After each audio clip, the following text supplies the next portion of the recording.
What's going on, guys? Welcome back to Best Bets. Again, the series where we try and bring you guys enough information to save you from a bad bet and leave you with the best bet. Today, we're taking a look at Bellator 283's co-main event, and I must give credit where it's due for Bellator with this co-main event.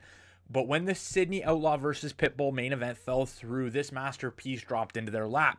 Tofiq Musayev is one of the better international prospects out there, bringing the title of former RIZIN lightweight champion and 15 wins in his last 16 to the Bellator cage against Sidney Outlaw, who's been at the top of the lightweight division in Bellator since he's joined them in 2019.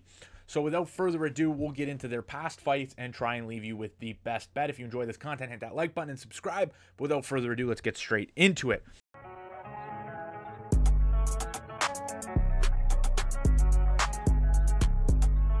Musayev was on an absolute tear up until his most recent fight and loss in RIZIN. Prior to that, he won 15 straight. That included a Grand Prix championship and win over former main event for this card, Patricky Pitbull.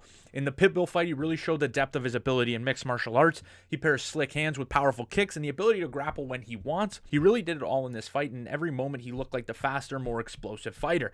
In the first round, he worked the striking and grappling to win the round, and in the third round, he delivered a gorgeous knockdown that secured him the victory, all else never really fading towards the back half of the fight. At 16-3, Tofiq finished Damien in the first round, again more powerful and faster than his opponent. At 17-3, he finished Johnny Case in the first round, always willing to throw heavy hands with his opponent. With all these wins, he was riding high in RIZIN as the lightweight champion and winning the Grand Prix in 2019 when he met jiu-jitsu standout Roberto de Souza. De Souza is a four-time IBJJF world champion and black belt. His striking isn't the strongest, and this fight boiled down to that striker versus grappler cliche. Tofiq showed good takedown defense in the first round. Musayev does have great takedown defense, but after defending the takedown and getting in top position, De Souza took that quick instant second to lock up a triangle that ended up costing Musayev his title. This fight was over quick and could be read into as a weakness for Musayev's grappling. However, I really think it ends up just being a split-second mistake that cost him the win in this fight. Tofiq hasn't fought since that fight in June 2021.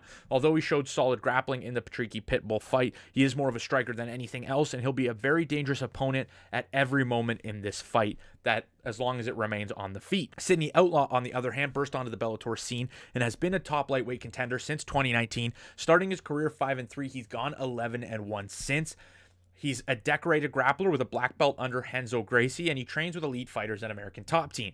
His only loss in those 12 fights was against former Bellator world champion and now UFC top contender Michael Chandler.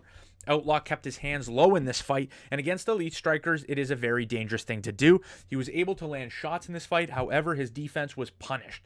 After Chandler was landing at will with his straight jab to the body, he brought that shot up, and unluckily for Outlaw, it was an instant knockout that required only one follow-up shot to finish the fight. This is a potential outcome from this fight and a method of victory for Musayev. However, if the KO isn't clean or extremely damaging, Outlaw has the IQ to survive on the ground. Outlaw has been finished twice by knockout. As Musayev is a taller fighter, I do think that is a viable outcome for this fight. Outlaw's method of victory will come when he puts his black belt to good use. Against Myles Jury in his most recent outing, Outlaw showed just how suffocating his style can be. Getting Jury's back in all three rounds, he basically won 30-24 if he didn't secure the rear naked choke submission in the last 20 seconds of the fight. He's active when he gets your back, looking for submissions or landing damage, and again, dominated this fight. And against Adam Piccolotti, he appeared to prioritize defense when striking, keeping his hands up a little higher than in the Chandler fight.